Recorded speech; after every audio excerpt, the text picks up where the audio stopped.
Masjid Uqba di Kairouan. Masjid Uqba di Kairouan, Tunisia, yang dibangun pada tahun 670 AD dan diakui sebagai salah satu masjid paling penting dalam sejarah Islam. Masjid ini dibangun oleh sahabat Nabi Muhammad SAW, Uqbah ibn Nafi, dan dianggap sebagai salah satu dari masjid terbesar dan paling indah di dunia Islam. Masjid Qiblatain di Madinah. Masjid Qiblatain di Madinah, Arab Saudi, yang dibangun pada tahun 623 AD dan merupakan masjid yang dikenal karena perubahan arah kiblat dari Baitul Maqdis ke Ka'bah. Masjid ini dianggap sebagai simbol dari perubahan arah kiblat yang penting dalam sejarah Islam. Masjid Quba di Madinah.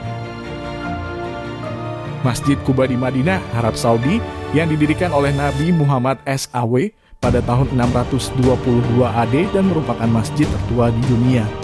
Masjid ini dibangun pada saat Nabi Muhammad SAW tinggal di Madinah dan dianggap sebagai salah satu masjid yang paling penting dalam sejarah Islam.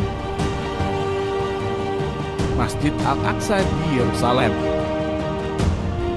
Masjid Al-Aqsa di Yerusalem, Palestina, yang didirikan pada tahun 637 AD dan merupakan tempat kedua yang paling suci dalam Islam setelah Masjid Al-Haram. Masjid ini diyakini sebagai tempat di mana Nabi Muhammad SAW melakukan perjalanan malamnya Isra Mi'raj dari Masjid Al-Haram ke Masjid Al-Aqsa. Masjid Al-Haram di Mekah. Masjid Al-Haram di Mekah, Arab Saudi, yang dibangun pada tahun 706 AD dan merupakan masjid terbesar di dunia. Masjid ini adalah tempat yang paling suci dalam Islam dan dianggap sebagai salah satu tujuan utama dalam ibadah haji. Masjid ini berisi Ka'bah yang merupakan rumah Allah dan merupakan tempat paling suci dalam Islam. Setiap muslim di seluruh dunia dianjurkan untuk berdoa dan beribadah ke Ka'bah ini.